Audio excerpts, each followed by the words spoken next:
परिचय। क्या तुम जानती हो कि भारत की भूमि सतह 43% मैदानों, 28% पहाड़ों तथा 30% से कम पर्वतों तथा पहाड़ों से घिरी हुई है? हाँ, तुम बिल्कुल सही कह रही हो। तथा कुल भूमि का केवल 62% भाग ही प्रयोग में लाया जाता है।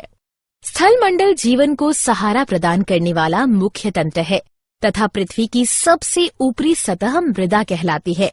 मृदा एक मुख्य प्राकृतिक संपदा है जो कि जीवित रहने तथा विकास के लिए आवश्यक है।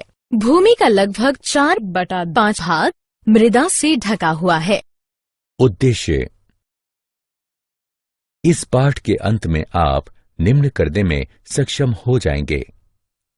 मृदा में खनिज की प्रचुरता को पहचानना, मृदा के प्रकारों को समझना, मृदा प्रदूषण को पहचानना, जैव रासायनिक चक्रण को समझना, जलीय चक्र का अध्ययन करना, नाइट्रोजन चक्र को समझना, कार्बन चक्र का अध्ययन करना, ग्रीन हाउस प्रभाव को समझना, ऑक्सीजन चक्र का अध्ययन करना, ओजोन परत की महत्ता को समझना, मृदा में खनिज की प्रचुरता।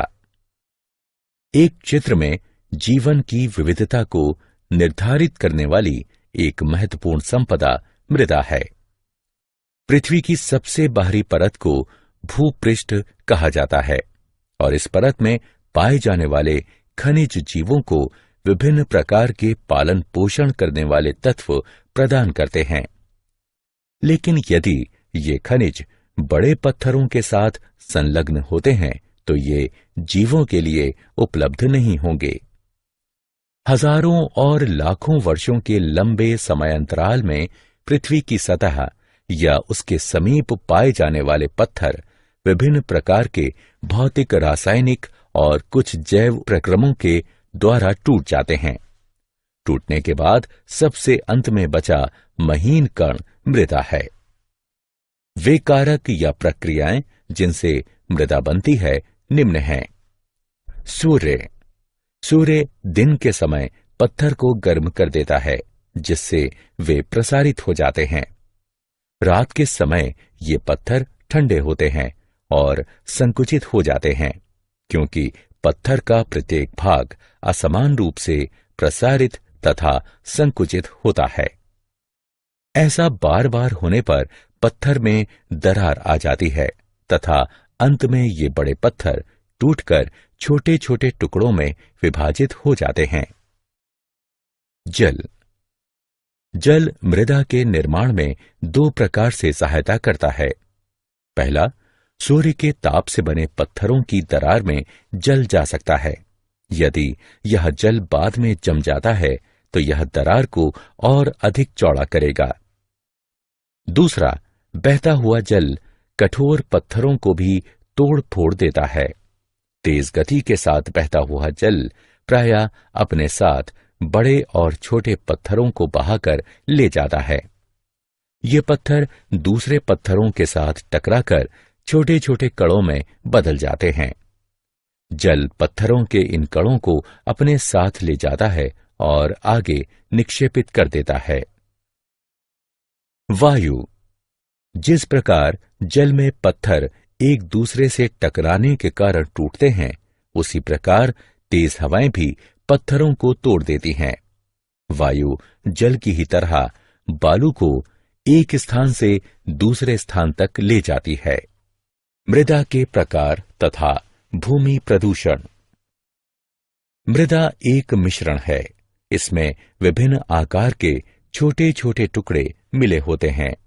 इसमें सड़े गले जीवों के टुकड़े भी मिले होते हैं जिसे ह्यूमस कहा जाता है। इसके अतिरिक्त मिट्टी में विभिन्न प्रकार के सूक्ष्म जीव भी मिले होते हैं। मृदा के प्रकार का निर्णय उसमें पाए जाने वाले कणों के औसत आकार द्वारा निर्धारित किया जाता है। मृदा के गुण को उसमें स्थित ह्यूमस की मात्रा और पाए जाने वाले सूक्ष्म जीवों के आधार पर निर्धारित किया जाता है। मृदा की संरचना का मुख्य कारक ह्यूमस है क्योंकि यह मृदा को सरंध्र बनाता है और वायु तथा जल को भूमि के अंदर जाने में सहायक होता है। खनिज पोषक तत्व जो उस मृदा में पाए जाते हैं वह उन पत्थरों पर निर्भर करते हैं जिससे मृदा बनी है। किस मृदा पर कौन सा पौधा होगा यह इस पर निर्भर करता है कि उस मृदा में पोषक तत्व कितने हैं, ह्यूमस की मात्रा कितनी है और उसकी गहराई क्या है। इस प्रकार मृदा की ऊपरी परत में, जिसमें मृदा के कणों के अतिरिक्त ह्यूमस और सजीव स्थित होते हैं, उसे ऊपरी मृदा कहा जाता है। ऊपरी मृदा की गुणवत्ता एक महत्वपूर्ण कारक है जो उस क्षेत्र की जैविक विविधता को निर्धारित करती है। आधुनिक खेती में कीटनाशकों और उर्वरकों का बहुत बड़ी मात्रा में प्रयोग हो रहा है। लंबे समय तक इन पदार्थों का उपयोग करने से मृदा के सूक्ष्मजीव मृत हो जाते हैं और मृदा की संरचना को नष्ट कर सकते हैं, जो कि मृदा के पोषक तत्वों का पुनः चक्रण करते हैं। ह्यूमस बनाने में सहायक भूमि में स्थित केंचुओं को भी ये समाप्त कर सकते हैं। अगर संपोषणीय खेती नहीं की जाए तो उपजाऊ मृदा जल्द बंजर भूमि में परिवर्तित हो सकती है। उपयोगी घटकों का मृदा से हटना और दूसरे हानिकारक पदार्थों का मृदा में मिलना, जो कि मृदा की उर्वरता को प्रभावित करते हैं और उसमें स्थित जैविक विविधता को नष्ट कर देते हैं, इसे भूमि प्रदूषण कहते हैं। मृदा के महीन कण प्रवाहित वायु या जल के साथ भी स्थानांतरित हो सकते हैं। मृदा के समस्त कणों के स्थानांतरित हो जाने पर कठोर पत्थर बाहर आ जाता है। इस प्रक्रिया में एक महत्वपूर्ण संपदा की हानि हो जाती है, जैव रासायनिक चक्रण। जैव रासायनिक चक्रण ऐसे चक्रीय मार्ग हैं जिनके द्वारा रासायनिक तत्व यानी घटक पर्यावरण से जीवों में आते हैं तथा पुनः जीवों से पर्यावरण में वापस आ जाते हैं। जैव रासायनिक चक्रण इसलिए आवश्यक है क्योंकि इन तत्वों के संदर्भ में पृथ्वी तथा उसका पर्यावरण बंद तंत्र कहलाता है तथा इन तत्वों का पृथ्वी से बाहर कोई भी बहाव नहीं होता तथा उनकी मात्राएं सीमित होती हैं। जैव रासायनिक चक्रण मुख्यतः दो प्रकार का होता है, गैसीय चक्रण और अवसाद चक्रण। जलीय चक्र। हम जानते हैं कि जलीय भागों से जल के वाष्पीकरण और फिर उस जल वाष्प के संघनित होने के कारण वर्षा होती है, लेकिन इस लगातार संघनन प्रक्रिया के बाद भी हमने समुद्रों और महासागरों को सूखते हुए कभी नहीं देखा है।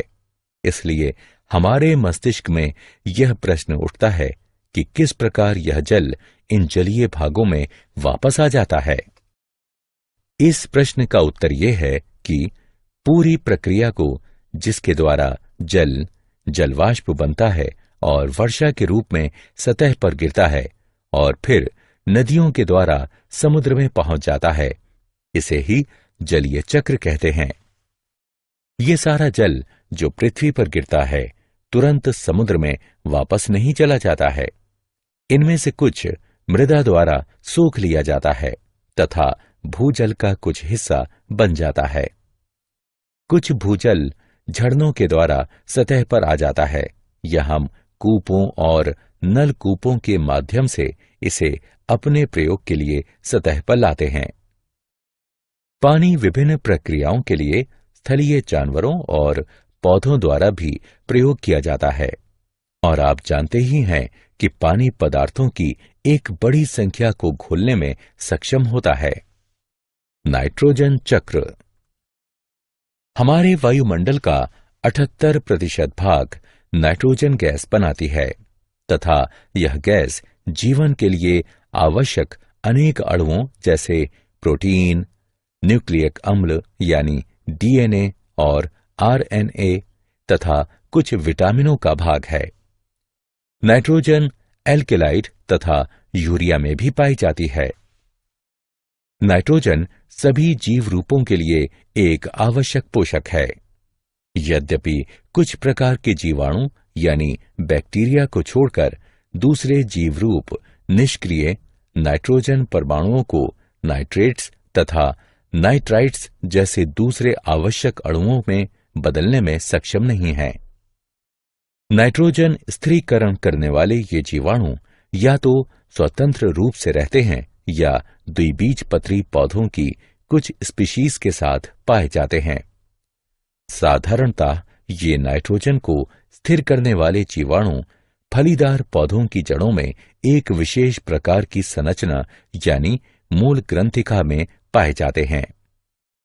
इन जीवाणु के अलावा नाइट्रोजन परमाणु नाइट्रेट्स तथा नाइट्राइट्स में भौतिक क्रियाओं के द्वारा बदलते हैं। बिजली चमकने के समय वायु में पैदा हुआ उच्च ताप तथा दाब नाइट्रोजन को नाइट्रोजन के ऑक्साइड में बदल देता है। यह ऑक्साइड जल में घुलकर नाइट्रिक तथा नाइट्रस अम्ल बनाते हैं और वर्षा के साथ भूमि की सतह पर गिरते हैं तथा इसका उपयोग विभिन्न जीव रूपों द्वारा किया जाता है। सामान्यतः पौधे नाइट्रेट्स तथा नाइट्राइट्स को ग्रहण करते हैं तथा उन्हें अमीनो अम्ल में बदल देते हैं, जिनका उपयोग प्रोटीन बनाने में होता है। कुछ दूसरे जैव रासायनिक विकल्प हैं, जिनका प्रयोग नाइट्रोजन वाले दूसरे जटिल यौगिकों को बनाने में होता है। ये प्रोटीन और अन्य जटिल यौगिक जंतुओं द्वारा खपत की जाती है। जब जंतु या पौधों की मृत्यु हो जाती है तो मिट्टी में मौजूद अन्य जीवाणु विभिन्न यौगिकों में स्थित नाइट्रोजन को नाइट्रेट्स तथा नाइट्राइट्स में बदल देते हैं। अन्य तरह के बैक्टीरिया इन नाइट्रेट्स तथा नाइट्राइट्स को नाइट्रोजन तत्व में बदल देते हैं। इसी प्रकार प्रकृति में एक नाइट्रोजन चक्र होता है, जिसमें नाइट्रोजन वायुमंडल में अपने मूल रूप से गुजरता हुआ मृदा और जल में साधारण परमाणु के रूप में बदलता है तथा जीवित प्राणियों में और अधिक जटिल यौगिक के रूप में कार्बन चक्र। कार्बन पृथ्वी पर बहुत सारी अवस्थाओं में पाया जाता है। ये अपने मूल रूप में हीरा और ग्रेफाइट में पाया जाता है। यौगिक के रूप में यह वायुमंडल में कार्बन डाइऑक्साइड के रूप में विभिन्न प्रकार के खनिजों में कार्बोनेट और हाइड्रोजन कार्बोनेट के रूप में पाया जाता है, जबकि सभी जीव रूप कार्बन आधारित अणुओं जैसे प्रोटीन, कार्बोहाइड्रेट्स, वसा, न्यूक्लिक अम्ल और विटामिन पर आधारित होते हैं। बहुत सारे जंतुओं के बाहरी और भीतरी कंकाल भी कार्बोनेट लवणों से बने होते हैं।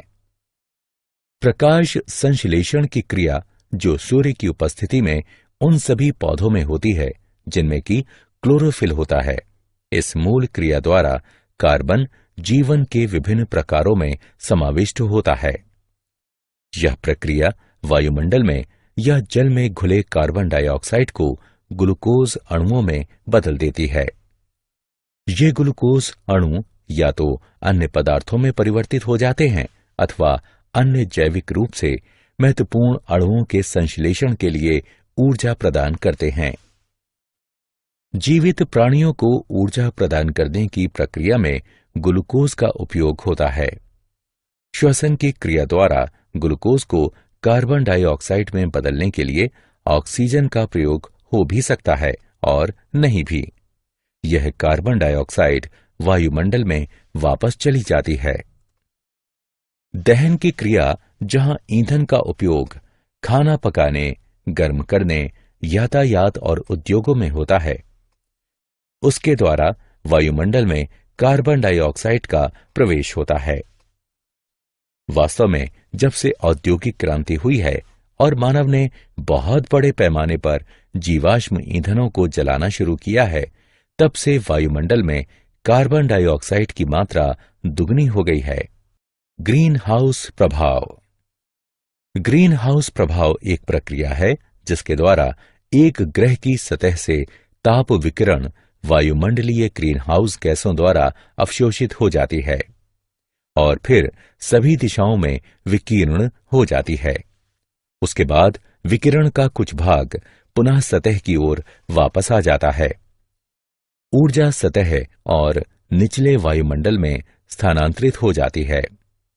यदि सौर विकिरण द्वारा प्रत्यक्ष गर्मी केवल ऊष्मीय प्रक्रिया थी तो परिणाम स्वरूप वहां तापमान अधिकतम होगा।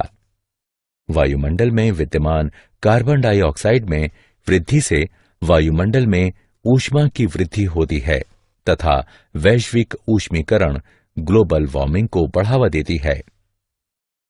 वैश्विक ऊष्मीकरण यानी ग्लोबल वार्मिंग के कारण समुद्र के स्तर तथा वैश्विक तापमान में वृद्धि होती है। यह कृषि पर भी प्रतिकूल प्रभाव डालती है तथा तूफान, चक्रवात और बाढ़ की संभावना को बढ़ावा देती है। तापमान और आर्द्रता में वृद्धि के कारण रोग में वृद्धि हो सकती है। ऑक्सीजन चक्र। ऑक्सीजन की मात्रा मूल रूप में वायुमंडल में लगभग 21% है। यह बड़े पैमाने पर पृथ्वी के पटल में यौगिक के रूप में तथा वायु में कार्बन डाइऑक्साइड के रूप में भी पाई जाती है।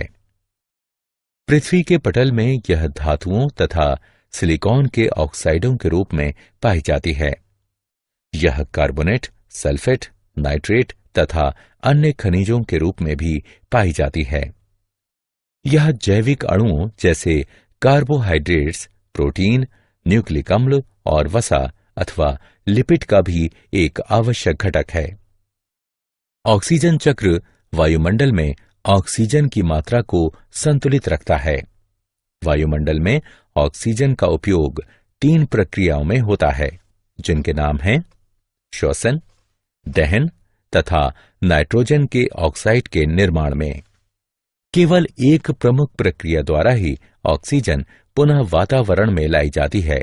वह प्रक्रिया प्रकाश संश्लेषण है। ओजोन परत। ऑक्सीजन सामान्यतः एक द्विपरमाणविक अणु के रूप में पाई जाती है। यद्यपि वायुमंडल के ऊपरी भाग में ऑक्सीजन के 3 परमाणु वाले अणु भी पाए जाते हैं। इसका सूत्र O3 होता है तथा इसे ओजोन कहते हैं। ऑक्सीजन के सामान्य द्विपरमाणविक अणु के विपरीत ओजोन विषैला होता है। हम भाग्यशाली हैं कि ओजोन पृथ्वी की सतह के नजदीक स्थिर नहीं रह पाता है। यह सूर्य से आने वाले हानिकारक विकिरणों को अवशोषित करती है। इस प्रकार ये उन हानिकारक विकिरणों को पृथ्वी की सतह पर पहुंचने से रोकती है जो कि कई जीव रूपों को हानि पहुंचा सकते हैं। हाल ही में ये पता चला है कि ओजोन परत का ह्रास होता जा रहा है। मनुष्य के द्वारा बनाए गए विभिन्न प्रकार के यौगिक जैसे क्लोरोफ्लोरोकार्बन यानी CFC वायुमंडल में स्थित अवस्था में उपस्थित हो जाते हैं। CFC यानी क्लोरीन तथा फ्लोरीन युक्त कार्बन यौगिक है। ये बहुत स्थायी होते हैं तथा किसी जैव प्रक्रिया द्वारा भी विघटित नहीं होते हैं। एक बार जब वे ओजोन परत के समीप पहुंचते हैं, वे ओजोन अणुओं के साथ प्रतिक्रिया करते हैं। इसके परिणाम स्वरूप ओजोन की परत में कमी आई और हाल ही में अंटार्कटिका के ऊपर ओजोन परत में छिद्र पाया गया। ओजोन परत के और भी अधिक क्षीण होने के कारण पृथ्वी पर जीवन पर पड़ने वाले प्रभावों के विषय में कल्पना करना भी कठिन है। अतः बहुत लोगों के विचार में ओजोन की परत के क्षीण होने की प्रक्रिया को रोकने के प्रयास आवश्यक हैं। अतः लोगों को ओजोन परत के भविष्य में होने वाले क्षय को रोकने के लिए प्रतिबद्ध होना चाहिए।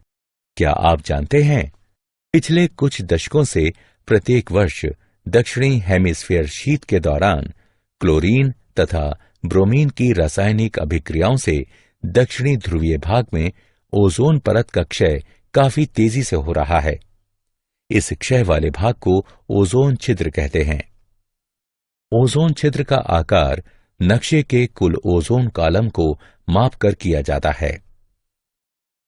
पृथ्वी के क्षेत्र से यह गणना की गई है कि यह 220 डॉप्सन इकाइयों के एक निरंतर मान के साथ एक रेखा द्वारा घिरा है। ऐतिहासिक परीक्षणों में 1979 से पूर्व अंटार्कटिका के ऊपर जब ओजोन का मान 220 डॉप्सन इकाइयों से कम पाया गया, तब से 220 डॉप्सन इकाइयों का मान निर्धारित किया गया। इसके अलावा अंटार्कटिका के ऊपर प्रत्यक्ष मापन से 220 डॉप्सन इकाइयों से कम एक ओजोन स्तर कॉलम क्लोरीन और ब्रोमीन यौगिकों द्वारा ओजोन हानि का एक परिणाम है। सारांश। आइए हमने जो कुछ सीखा है उसे संक्षेप में दोहराएं। विभिन्न प्रकार के पोषक तत्व चक्रीय रूपों से पुनः उपयोग किए जाते हैं। इस कारण जैवमंडल के विभिन्न घटकों में एक निश्चित संतुलन स्थापित होता है। वायु, जल तथा मृदा का प्रदूषण जीवन की गुणवत्ता और जैव विविधताओं को हानि पहुंचाता है। हमें अपनी प्राकृतिक संपदाओं को संरक्षित रखने की आवश्यकता है और उन्हें संपोषणीय रूपों में उपयोग करने की आवश्यकता है।